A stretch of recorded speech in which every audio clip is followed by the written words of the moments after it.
It's beginning to look a lot like Christmas. Hello and welcome. This is the last Mackem football show before Christmas 2023, and we have a present, I guess. We've got a brand new gaffer, Beale, and we will be talking about him quite a bit in this in this one today. But joined on the call, as you can see directly above me, is Paul Wilson from RWA. Hello. Hello, Merry Christmas, mate. Same to you. Thank you. Hey, Jim, welcome along in the chat, and David the Doofus. I'm not sure why David's not joining us in the Discord, but enjoy your Lego building, mate. And also joining us is Jacob, aka Yorkshire Mackem. How you doing, buddy? Good evening and Merry Christmas to you both and to the people in the chat. Thank you. Merry Christmas, mate. Merry Christmas. So, we are doing this live stream whilst the two other games in the championship are on. In Swansea versus Preston North End and Bristol City versus Hull City. I think we're about 10 minutes off both of those finishing. Swansea and Preston is currently 1-1. That's the game I'm watching just on the side. So if you see me when you're watching, that's what I'm looking at for the most part. And the other game is 2-2, I believe. Who? No, 3-2 Bristol now. Oh, okay. That's that helps us out quite a bit because Hull are in that pack with us for the playoffs, aren't they? I know it's very early in the season. I say very early. After the next game, we're 50% of the way through the championship season. That's scary. Yeah. Should we talk about Mick Beale, though, a little bit? Go on then. Go on. Oh, I think it's a strange appointment based on all of the names that were rumoured, all of the club ethos messages that were brought out by Speakman and KLD and Dodds as well, to be fair, a little bit. But ultimately, he has been appointed, whether you like it or not. I'm probably in the camp where I don't particularly enjoy that appointment. It's one of the few managers in our entire history where I'm not on board with the appointment. But I think there's a couple of people who've also said just he's got to prove us wrong at that point. So, is it the right man for the job? I think time will tell. And what the actual end goal of that job is. Is it another playoff season? Is it chasing Ipswich and Leicester? I think that's too ambitious for a new man coming in halfway through the season. So, yeah, I think it's consolidate, build, and train. Which, if we're looking at it like a little bit more rationally, Mick might be a really good appointment. But I don't know. I'm just not overly enthused. Paul, what were your initial thoughts on Mick Beale coming in? Oh. Well, to be honest with you, when it actually got revealed that we were looking at him, I was actually looking to see where, the teams he's managed, Rangers, for example, QPR, Liverpool on 23s, all that. yeah, and I was looking to see how he actually did at them, and looked like he did all right at QPR. Rangers, I know their fans wasn't actually happy with him. At the end, I think at the start when he was appointed, they were a little bit optimistic because obviously he was their assistant manager whilst they won the title with Gerrard. So it's kind of a mixed bag history with him. Ultimately, I don't think he'll ever be able to go back to Rangers. And if you want to listen to what a Rangers fan has said, another Sunderland podcast called What the Folk has had, and as Rugger Report had one on as well. They've had Rangers fans on to give their perspective of why he left their club. I actually know a Rangers fan. If you knew him, we could have invited him on. Yeah, but yeah, keep cracking on, mate. But yeah, for me, I just have to give him time. But I'm in a way, I'm pleased he's here. Mm-hmm. fair enough, Dodds and all that, Dodds and all that, but I heard a rumor apparently that if, for example, we got Will Still, etc., Dodds actually would have left. Yeah, yeah. I mean, there is that, but like, I don't think Dodds would have. I don't think he would have left the club. He would have left the first team. But yeah, it's a bit, it's just a strange appointment. I'm just going to quickly catch up on the chat as well. So Ian said, I just don't see this one working out. Mowbray was uninspiring. I think towards the end it was just very, please change something to get this to work, and that never really materialised. So I understand why he went. But it felt like a safe pair of hands. This one just feels wrong. And I'm kind of on that side, but again, prove us wrong. And I have one rule, and I'll tell you that rule after Jacob's given his perspective.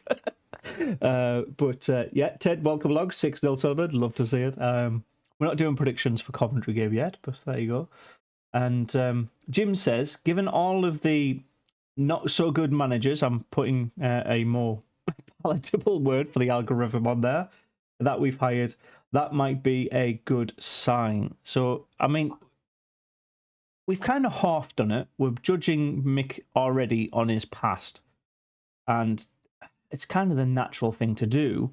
But I think it's more for him, his ego. His ego is the thing that travels as part of his legacy more than his stats. I think his stats are impressive, especially for this current QPR side. Bear in mind, like this time last year, probably a little bit earlier, but he was managing this QPR side. It's not very much different from that, from the same time last year, and they were doing a lot better under him. So it's like he has a style that works, but when I don't know, I just think his ego is a little bit too brash for some players in the dressing room, especially potentially with younger players.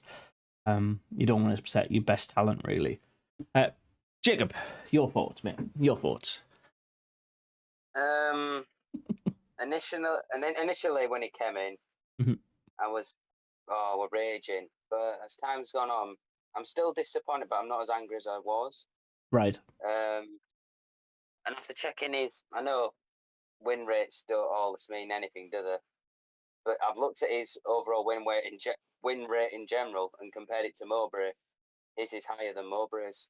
I think it was before we started the live one at Amp. I think we said, yeah. I said it was 60 something for Beale and Mowbray's was something like 40 something thing. And I thought to myself, maybe he could prove us wrong. I'm still a bit on the disappointed, but we've got to give him maybe the benefit of the doubt. Yeah, it didn't work out at Rangers, and he did well at QPR, which yes, they're not as big as Sunderland. He's done well at a club that you get the idea. But yeah, let's just see how it goes. I understand. I definitely understand the anger, but not too many people were pleased with Mowbray, were they? And look how that worked out. I was a polar opposite. I was like, pretty much as Ian says, it's a safe pair of hands in Mowbray. You can see like going from Alex Neil, the absolute topsy-turvy way he ended his career. We had the best spell in years under Alex Neil, and then pretty much it was consistently win, lose, draw with Mowbray, which is again that safe pair of hands. You know what to expect, but so does everybody else. So I get it. And Jim's bringing up his stats as well. He has a good record as a coach, and he'll become Sunderland's head coach. He's done well with Gerard at Villa, with Gerard at Rangers, and yeah, both those teams since he's left their performances have dipped, even though some of the players at those clubs have absolutely slated him for his management style, but those players are not. Most of those players, and most of those players were not like first team players. It would be like if he comes in here and the only people he pisses off, like Alex Bass, Embo, like the players who are not really here. Like, why? Do you know what I mean? Like, as long as he doesn't piss off two key players for us, I think we'll be all right. We've got to keep it with Ballard, and Clark, they've got to keep those two happy, basically. Other than that, the rest of the dressing room sorts itself out, I think. So, Do you think he could still keep us in the top half of the championship? absolutely, yeah. Absolutely. Yeah, and his press conference, there was a video that Sunderland uploaded. It was his first day at Sunderland, and he was praising Mowbray as well. He praised him in the press conference, and it showed of him doing a presentation in front of the Sunderland players. And he says, "I like how you've reacted to what's happened with Mowbray." He was saying, he was praising the players, saying, "Look, you've reacted well to it, you know." I think the players are used to it, though. That's the sadder thing. Also, welcome along, Acacia. Enjoy the Steelers games. Is it Steelers or is it just Steels for Sheffield United? I don't know. Is it the Steelers? I'm watching the Blades. It's the Blades. The Blades. The Blades. The Steelers is an American NFL team, right? Sorry. We'll talk about Coventry, Ella Sims, ex-player curses, all of that. But I think tomorrow, is that technically a free hit for Mick Beale? I've got a poll on that one. Is tomorrow a free hit, do you think? To be honest, for me, I think it is. Okay. But in a way, I think probably, because Mick Beale's only took, I think, 2 training sessions since he's arrived. Because he arrived on Monday. Yeah, this is only day 5 of his appointment, you know what I mean? So, to be honest, I wouldn't be surprised if Michael Dodds, I'm just going to call him now, it's easier, if Doddsy actually helps Beale actually picks the team. Yeah. Actually helps them pick the team for tomorrow. I've got some interesting responses, by the way, from that Sunderland post about Mick Beale as well. So if you think it's a free hit, fantastic. Dean's prediction of a 2-1 win would be nice, but like it's kind of an interesting like mixed bag. So he's got, did he coach in Brazil for a few years? We might be able to see some Zamba style football. Give him a chance, DME. I mean, that's one. A lot of people just saying give him a chance. I mean, like I said at the start, we have to give him a chance, and if he proves us wrong, fair enough. But it's like it just comes across as this ego, and if we can't appease the ego, our club will be dragged down with it.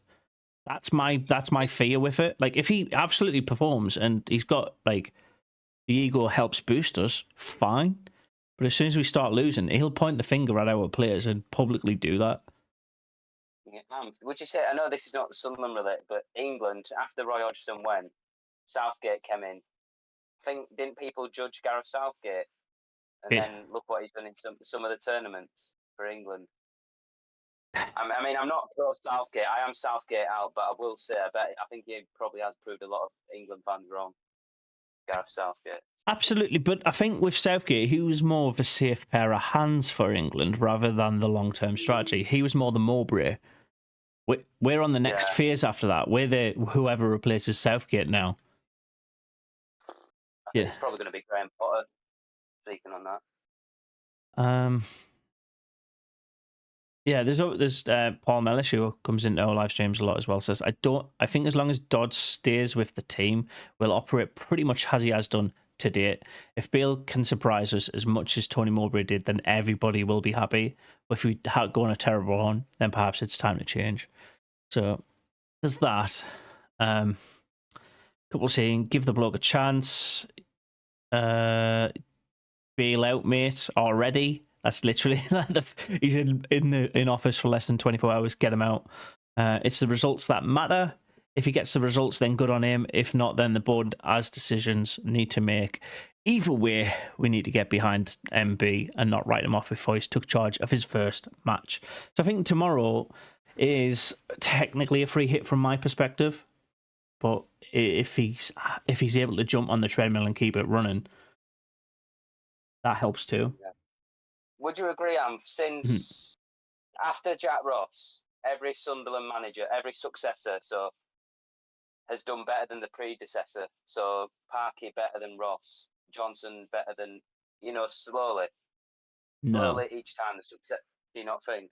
How do we go down to League One if that is correct?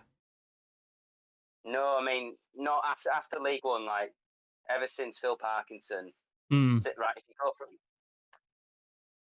I'm saying did they do like they did slightly better than the predecessor. It's like Lee Johnson did better than Parky.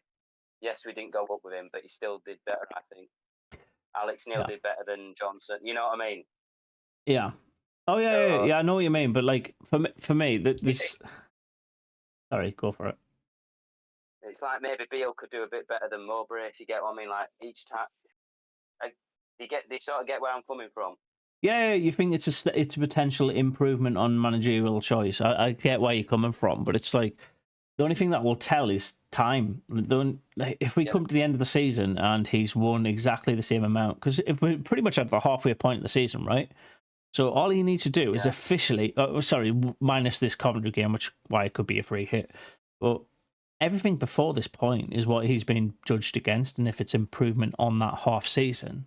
If he picks up a win against Cardiff, a win against Ipswich or something like that, like we'll definitely say he's had a better time. But then if we lose to a team, if we lose to Southampton the next time we play them, we're not counting that Southampton have improved. We're just comparing against our last performance against them where we absolutely slapped them. So it's like, but they were on a bad run then, weren't the Southampton? Well, I think after that they went on a pretty bad run, didn't they? But now they've improved again, haven't they? They're above us. So, I think they're fourth in the table, something like that. Yeah, it's a tough place to go though, St Mary's. So you can say that about anywhere, really. Yeah. Mm-hmm. But let's just give the guy a chance. Give him a chance. I mean, we have to, but like, how many games do you think in a row he could lose before he can use the excuse that it was the last person's tactics that we're doing, or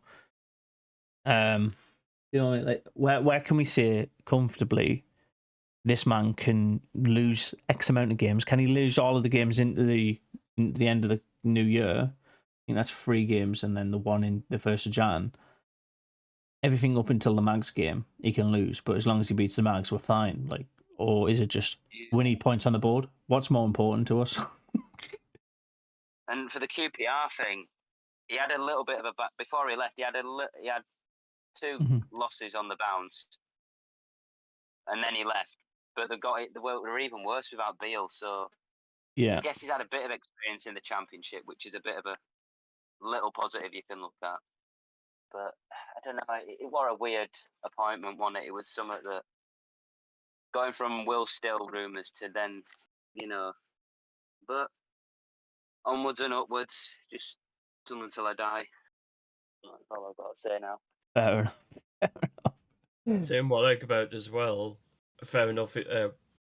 Michael Beale speaks English, but he actually speaks Portuguese as well. So actually, that could actually help Semedo. Yeah. Yeah.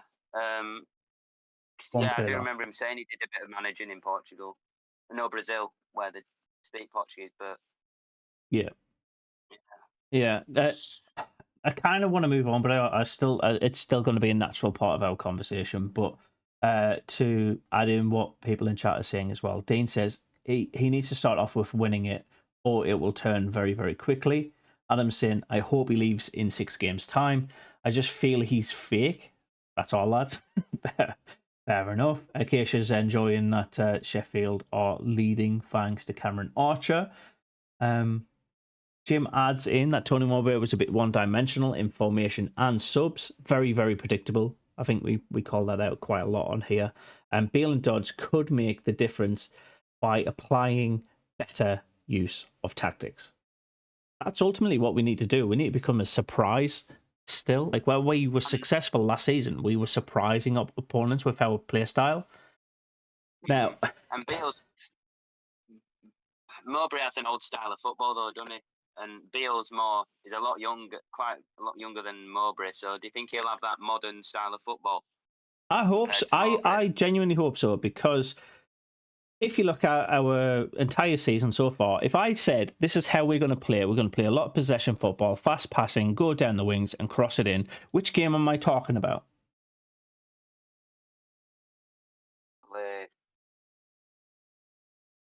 Maybe Southampton or something like that. No, mate, I'm talking about every single one of them. Yeah.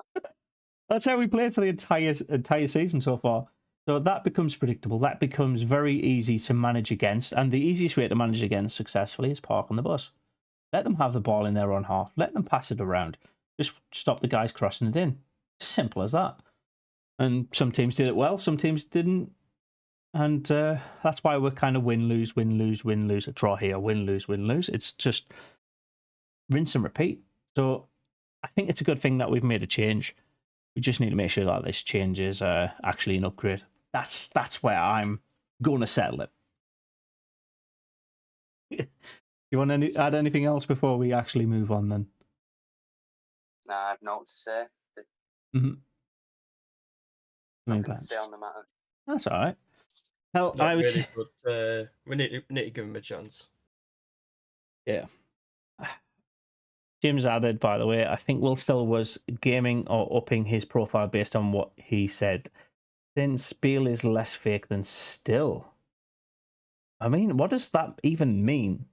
The fakeness. Hell, I would have taken Julio Walker and Super Kev as coaches, not this guy. I love Julio Walker. He's a class bloke. I don't know if he's the right fit for managing, but yeah. He wouldn't have left South Shields.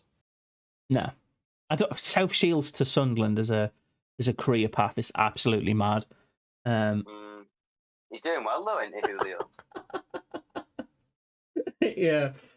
He is doing really well. Sorry, Adam's just made me laugh by saying you look like you're getting ready for a Friday night out at the stripper club. I mean, am I a patron or a performer? I'll stop. Right, fellas, we'll move on. We'll talk about the Coventry game now, shall we? First and foremost, under Beale, who's starting for us? Starting. Pato. Sure. Obviously, I think we'll all just say Pato and just get that part over with. Goalkeeper's sorted. Patson will start. Formation, what do you think that's going to be? Ooh. Thank you, Adam. It might be a 4-2-3-1 to be fair, because Dodds might want to. Or it might be similar to the Leeds game, actually, formation, because Dodds says, like Paul said, Dodds will give his. He said, if I'm still manager, in the last press conference, he said, if I'm still manager for Bristol, I'll do whatever I'll do that. But if there's a manager in by the Cov game, I'll still have my ideal formation if the manager didn't come, and I'll give it to the new guy who comes along. So I don't know, he might do something similar to the Leeds game, similar formation, or West Brom, but who knows? I don't know. It's just have to see, won't we? Because their team at the end of the day, they pick, they decide. So yeah, no, and I get like you're trying to work out how we don't know how he'll play or how he picks our current squad, because he's done those couple of training sessions. He's decided what he wants to see and what he wants to get out of it. But I think he'll move away from our 4-2-3-1 formation with Clark and Roberts being heavily relied on each side. And you know, before I change what he changes to, I'm going to ask Paul first. What do you think he'll set up as? Because you said 4-2-3-1, which is a continuation of what we've had. In a way, I think it depends what he thought of the game on Monday. You know, the kid side. I don't think he was that impressed. Well, I can tell Speakman wasn't, because Speakman actually looked angry on Monday. I was watching that on YouTube Live. It was the Arsenal game. Yeah, we took the lead, and then for some reason, it was pretty much our starting 11 or our B side. We had Hamia, Rushan, Dak, Triantis. pretty much the entire squad that we want on the pitch to say like get minutes. Elise was even on, and we had a lead and then we lost it. It was just, I can understand why they weren't happy with it. Granted, Rushin did score the first goal, the opener, but you know what I mean. Like it's the under-21s. We're putting out a lot of first team, seen as first team options, and still losing to another under-21 side. It's kind of. But it is Arsenal in it, Anthony. They'll have a good young squad. Oh as yeah, well. absolutely, absolutely. We would potentially buy them to come into our first team. So, but of course, I'm not. So any loss is disappointing, and to have taken the lead and then lost to any team really is not great, is it? But it's not. We've lost to a team, pretty good team, haven't we? Arsenal. Yes, it's not the senior, but it's still the academy who probably the academy of a Premier League team. Yeah. Is what pretty much what I'm saying. So I'm disappointed by how we lost, but I'm not too disappointed who we've lost to. Like, I'd prefer to lose to a team like Arsenal than more so than Watford under 21s or Stoke under 20. You know, but it's still it's an under 21s versus an under 21s game at the end of the day. So it's not the end of the world. It's not our championship. It's not our long-term future. It's not our investment. They can develop, can't they? They can develop. It's same with under 18s. Exactly. We can take hits in those kind of games, but if that's his opener and introduction to what they're like on the pitch, some of the players weren't putting themselves as challengers for that first 11. But yes, back to my point, Paul. What's the formation going to be? For me, I don't know, but I think he might put 4-4-2. Classic football. Why not? Why not against Coventry? Fair enough. I think, against Cov, you can do a full reset with a 4-4-2, can't you? It's not like you're changing the world that everybody doesn't know. It's the base formation that everybody learns and goes from there. But for me, I think he's going to change it to a good old Christmas tree. A 4-3-2-1. That way, that's same as Mowbray, though, isn't it? And No.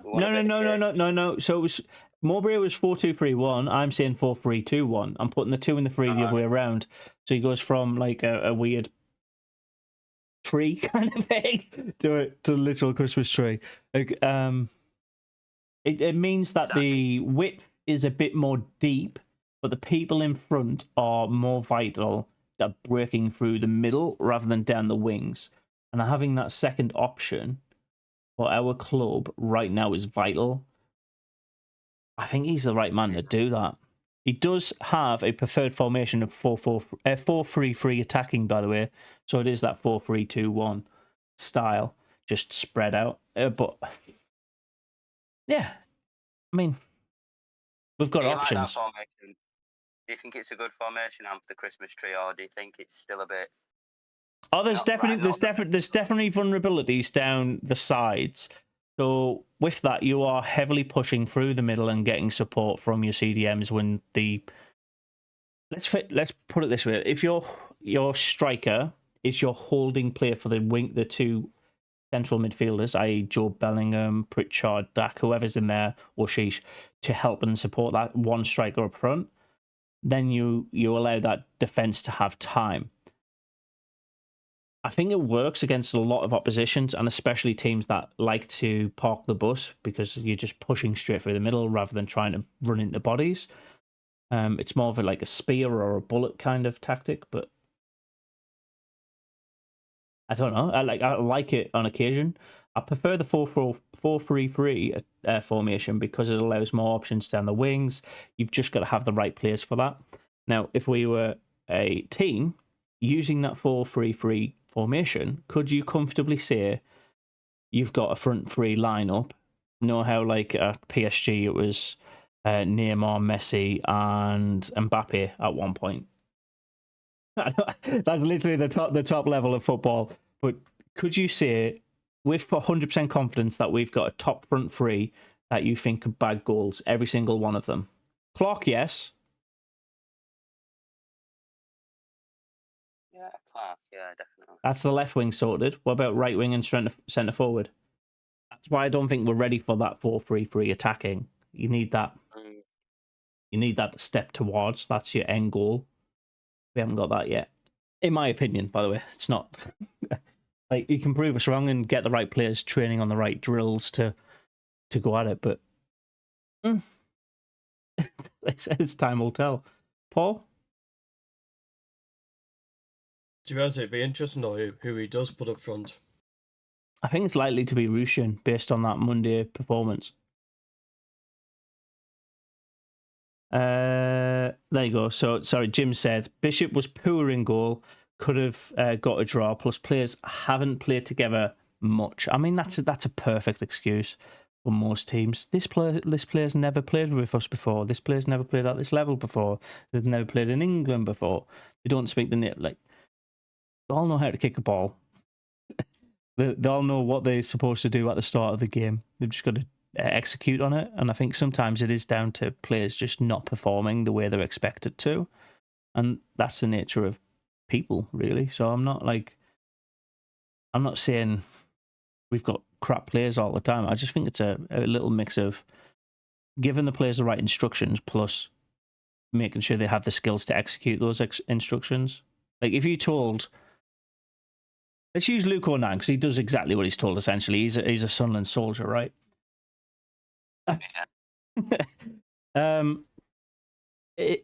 If you told Luke O'Nine he's playing as the right winger instead of Roberts, he would do that all day long.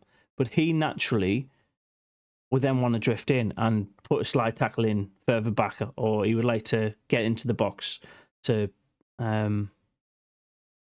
be on the end of crosses rather than be on the far side to collect up any cross on the left that goes over the too far. So he has the instructions, he has the ability to do what he's told, but he will still in moments do what he feels is naturally right, and it'll be the wrong thing. That's what our defenders have done, especially Pierre Ekwa in the last 5-10 games. They've thought they were doing the right thing and it's slipped up. It's led to goals coming against us. So it's like, you just got to put the right balance and pick the right players. We don't see them on the training ground, so we can't say like this player's better at that, other than what we see on the pitch against Coventry, on the pitch against Bristol City, whoever we're playing. All we see is the end result. We don't see the making of the cake. And Jim's asked, so you've decided against playing two strikers up front now? No, not necessarily. I just think Michael Beale doesn't like that style. I'd much rather have a free of them. But there you go. Paul, back to you, mate. Back to you. Saying I actually heard apparently that apparently Michael Beale actually asked the under-21 manager, Graham Murphy, to actually play those players on Monday. Right. Yeah, just to see what they're like. He wants to see them playing, in action. Because Bale knows Graham Murphy from the time up at Rangers, because they work together up there. So they've yeah. Yeah, so they actually know each other. Okay. Both the Championship, by the way, the Premier League game, Aston Villa and Sheffield United has finished 1-1 somehow. Archer in the 87th and Zaniolo in the 97th minute for Villa, levelling it up there. So that's done and dusted. Swansea City beat Preston North End, which helps us out quite a bit, I believe, because... where Preston? Preston were directly below us on 32 points. They stay there. They cannot leapfrog us this weekend before Christmas, so that's good. And Swansea stay mid-table. Same with Bristol City beating Hull. Hull are directly above us. All we need to do is win, and we're back in the playoffs tomorrow. Goal difference doesn't matter. We just need the 3 points. So, yeah, we know what we need to do this weekend. That's nice. Also, Bristol City are directly below us now on 32 points. So it doesn't look as bad compared to where we were when we played them and lost that 1-0 Is it 1-0? Coventry, no, No, we Bristol, drew 0-0 there. Bristol City. Oh, Bristol. That was last week. Bristol City was last week, and it was a 1-0 defeat, right? Yeah. Yeah, I thought you were talking about Coventry. No, I've slept since then, mate. There you go. I can pop up the league table here so everybody can see it on the stream as well, so you can see what the points does to our division. It's nice to see. Everybody directly below us, Bristol City, Preston off end. They're on 23 games. The only team that can kind of catch up with us are Watford, Norwich, and Blackburn, and they all have to win to do that. So it's nice to see someone taking an advantage without having to kick a ball for once. It's very promising that we can finish in the playoffs for Christmas. We can be in the playoff spots at Christmas time. How do you feel about that? Nice Christmas present. Great success. We've rolled back the time. We're now in 2007 again. Great Borat. Yeah. Very nice. Very nice. Very nice indeed. The points difference between Leicester and Leeds is absolutely ridiculous. So I think, ambitions-wise for Sunderland, what do you think? I think about Leeds, could you see them maybe dropping Leeds maybe ever so slowly? Because they've dropped points towards Coventry and they've got Ipswich coming up, and that won't be. They've got Ipswich tomorrow. Let's put it in very, very basic terms, right? Every one of these teams has played at least 22 games. Leicester have dropped points in just 4 games this season. Ipswich in 6. Leeds and Southampton in 10 of those games. West Brom in 12. Hull in 13. Us in 12. And Bristol City in 14. Preston in 14. Watford in 14. Norwich in 13. Blackburn in 12. So we're not that far off where Hull are. We're matching where West Brom are. I don't know. I think we're in with the running. It's just a strange time to be in it. Like, stats are a weird thing to look at because you're like, look, all right. Why did we get rid of the manager? But people work from people a lot more than the other way around. So I've just got to keep our hope for this game coming up tomorrow. That's it. Keep the faith. Keep the faith. Do you know Swansea City are managerless as well, by the way? Yeah, they are. Stoke City have got a new manager as well, Stephen Schumacher. Did they steal him from Plymouth? Yep. Right. Do you think do you see him doing a good job at Stoke, or do you think Stoke will still be in the bottom half of the Championship? I mean, I see Stoke as a really strange team. Historically, they are a mid-table Championship team, but since they've got relegated out of the Premier League, they've hovered around that mid-table point, or like just outside of relegation, ever since. And Alex Neil was supposed to be their big rescue, right? I'd be livid. I don't think they'll be in the Prem for a while, will they, Stoke? It's really surprising because their owners are billionaires and they are willing to invest in the club. So it's kind of bizarre that they're not fighting for automatic promotion.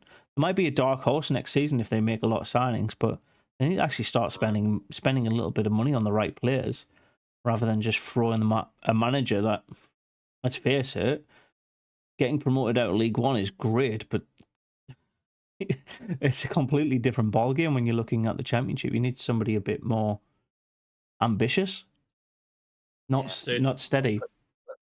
Plymouth might struggle now that Stephen's gone. Plymouth could maybe go down. No, I'm just looking at that table again, and QPR might come out of the playoffs at the relegation spots, but Sheffield United and Rotherham are pretty much rooted. So it's essentially everybody. Coventry down, to be fair, 16th down. Maybe Swansea if you're trying to throw another team in there that could fight for that last one relegation spot. if you're looking at it like right now, obviously half a season away, but I can't see Plymouth dropping 6 points on QPR. Do you not think it depends who Swansea gets who in as an appointment? Not necessarily, mate. They've just won a game against a team that's that was looking at jumping into the playoffs tonight. I think. Imagine if Tony Mowbray goes to Swansea. I think they might do like a steady head for half a season. They might do a Tony Mowbray. They might do Nigel Pearson. They might do. Swansea was looking at a coach from Tottenham actually, but he actually turned them down. Oh, there you go. I think Stoke were looking at Mark Robbins as well. They were looking at Coventry manager. Do you know what I think Stoke actually need? And it's a strange team to talk about, but they are kind of Will Stilt. James Gunn, Will Stilt to Swansea. I mean, it's on. It's on. What's happening? I mean, I don't know if anybody would want to learn Welsh, but he could. He's definitely got the acumen for it. But I think if we're looking at Stoke City, like just as a little bit of obviously a bit like very outsider standpoint, they should be doing a lot better than they are.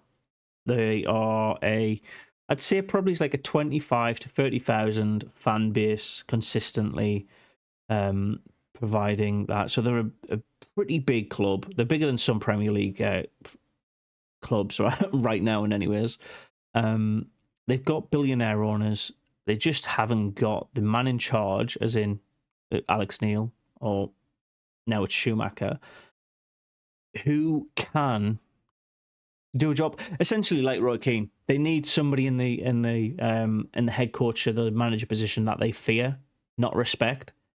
Not respect, not like be pally with, should I say? They should fear and respect them, rather than just be their best mate. Neil Warnock.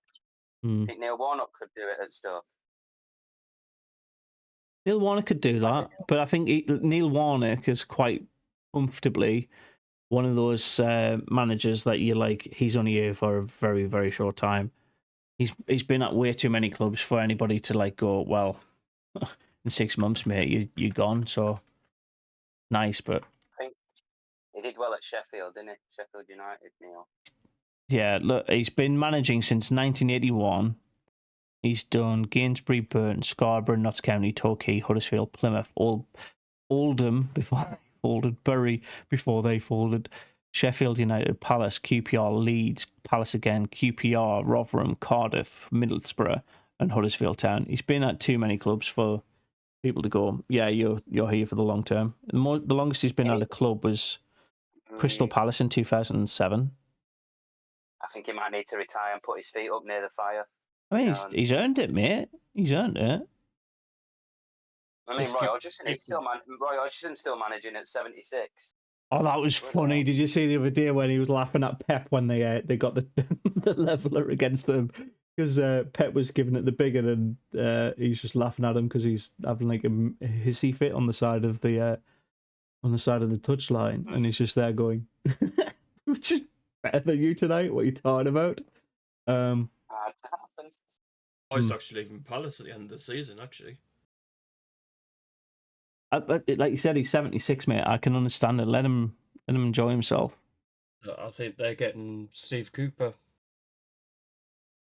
That's just left Nottingham Forest. Oh, I don't like him as a gaffer, you know. I just don't like his style. He just comes across as...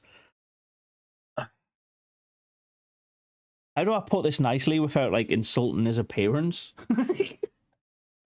He's like, do you know? Have you seen Lord of the Rings, where Gollum is pointing Sam and Frodo towards the ghosts, climbing them through the mountain. He's getting them up the hill, and he drops the ball on them and stuff like that. He's exactly like that, put in football terms. It's a really weird analogy, I know, but he's pointing them in the right direction. He's telling them what to do, but he will lead from the front, but also drop the shit onto the people below him. So it's kind of, I don't know. It's a weird analogy, but like, kind of feel like at the end of the day, they go to where they need to be.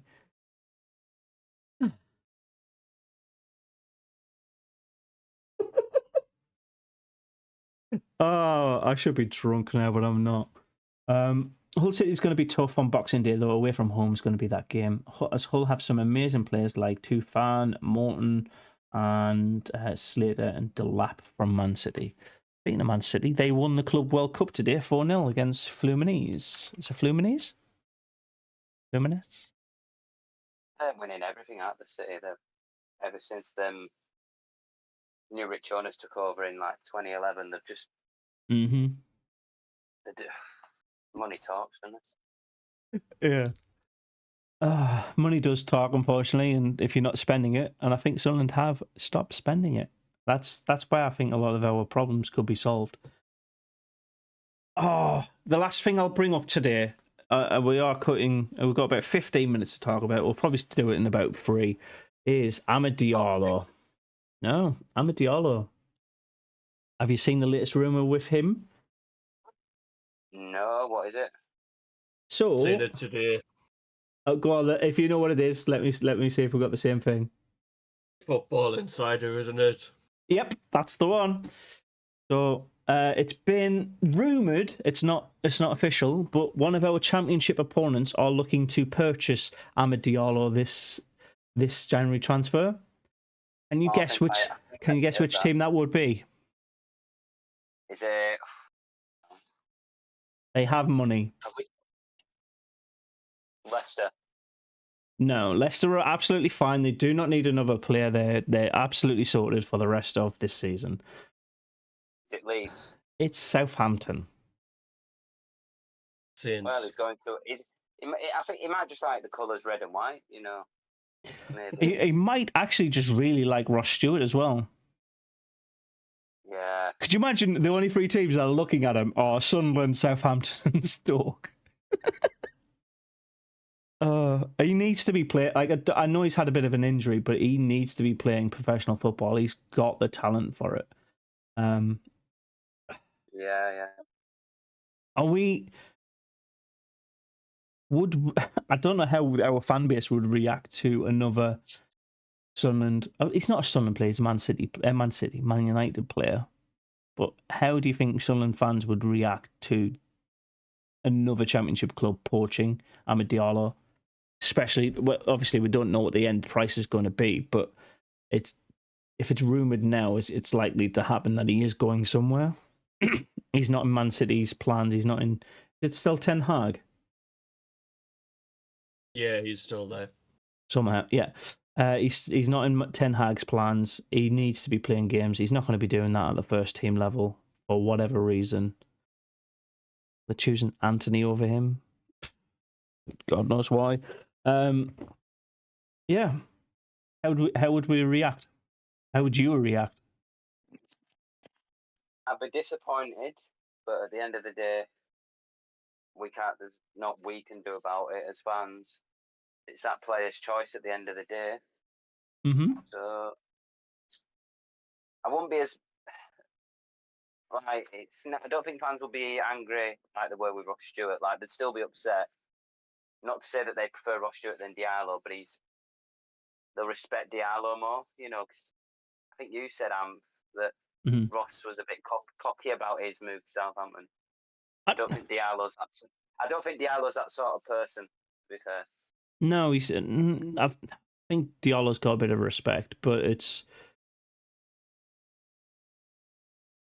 Ross Stewart. The Ross Stewart thing peeved me off because he didn't speak publicly from a Sunderland fan point since his injuries, which was January, and then the day he goes to Southampton, I'm really excited to be at Southampton. Come on, the Saints! Like, why wasn't he putting out like a crap little post that we could have at least had the like slivers of hope that he would stay with us? Do you know what I mean? It's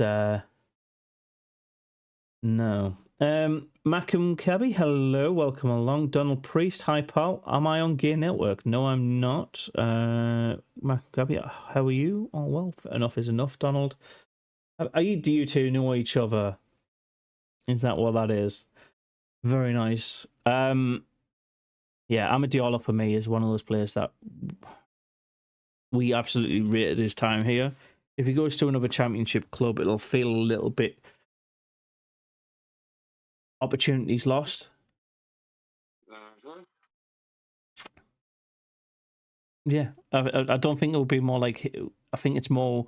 We'll be more upset that KLD Speakman, our board, weren't able to fork up the cash that was required to get him, versus the other way around. I kind of want to hope that Sunderland were his number one choice in that transfer if he does actually move. But like I said, if it's the opportunity of we use the money that we got from Ross Stewart to pay for Diallo, that's where it should be. Oh, look, we've got a very tiny Mackem caveat here. Hello, mate. Hello. I know you're there because I saw you on the camera. I think he's tie-dyeing his neighbour's curtains. No. He's He just lost his voice. he's been singing in his cabbie too much. I think he swallowed a frog. I think we should reappoint. Yeah. Simon Oh, Grayson. Donald, Here we go. what's he playing at? I think we should reappoint Simon Grayson. If you like watching football in a library, absolutely. Hello, Cabby. No, I'm just trying to sort the volume out. Oh, there you go. He's got voice. You can tell you are not a tech savvy man, are you? What's going on with this?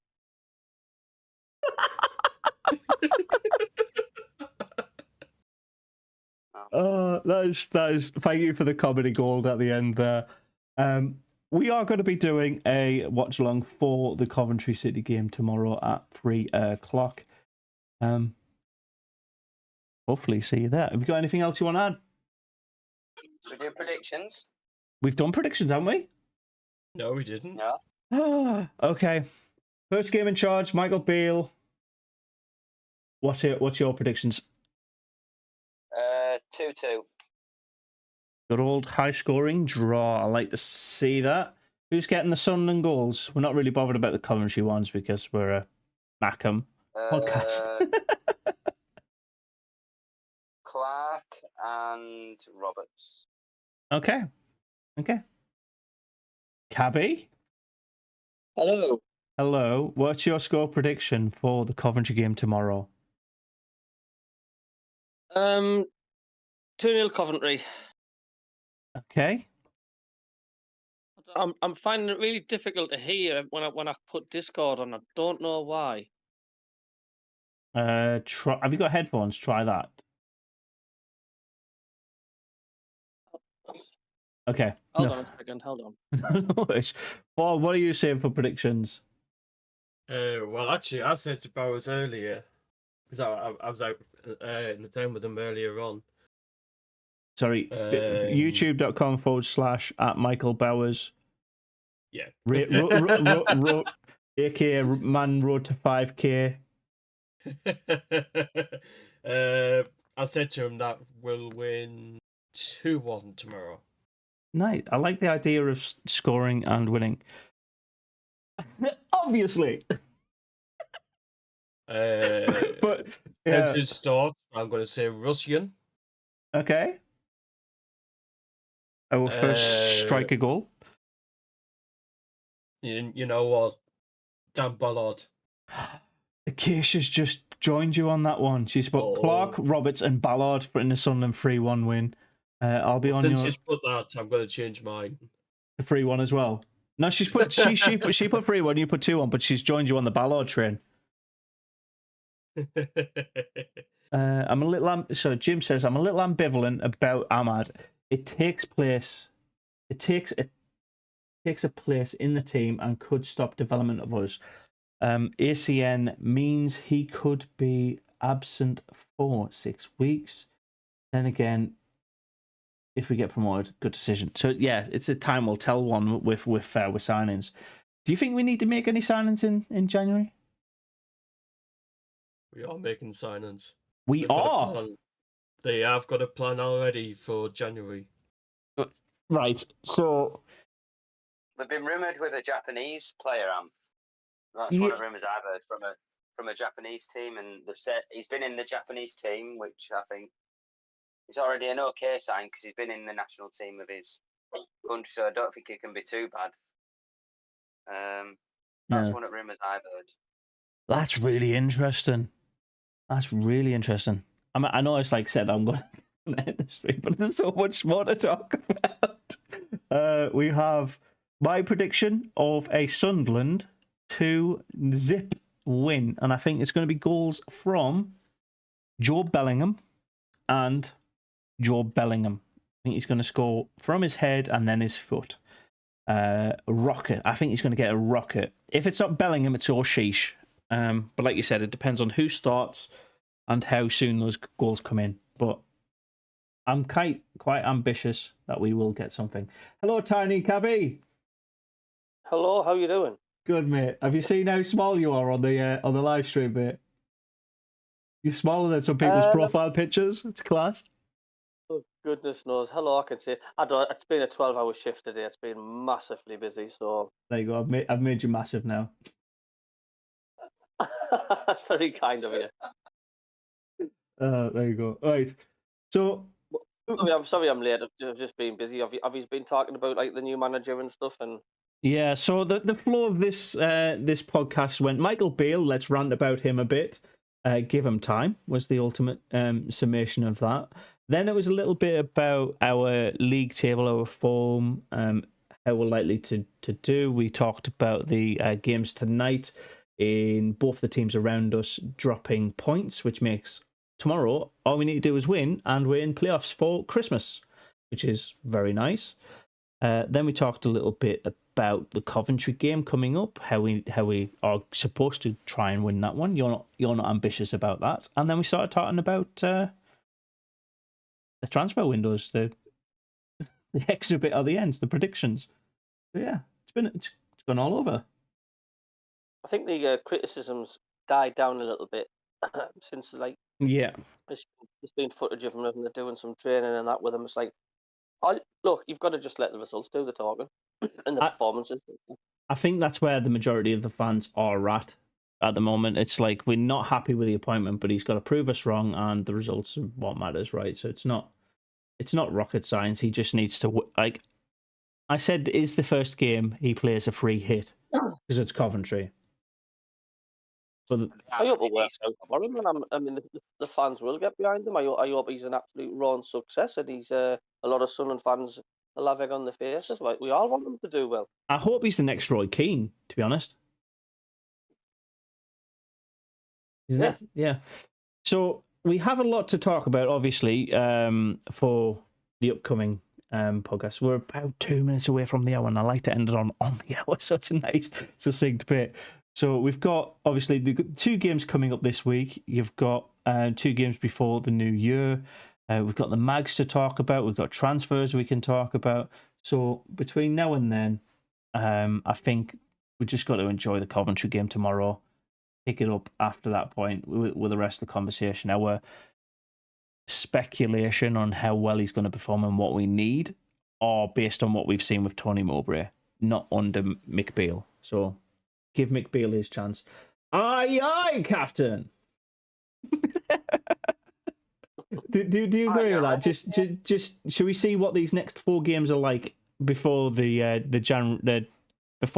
Mags game, and see what we actually need at that point? Because he could have picked out some gems. He could have trained the right players in the right style that we need for the rest of the season.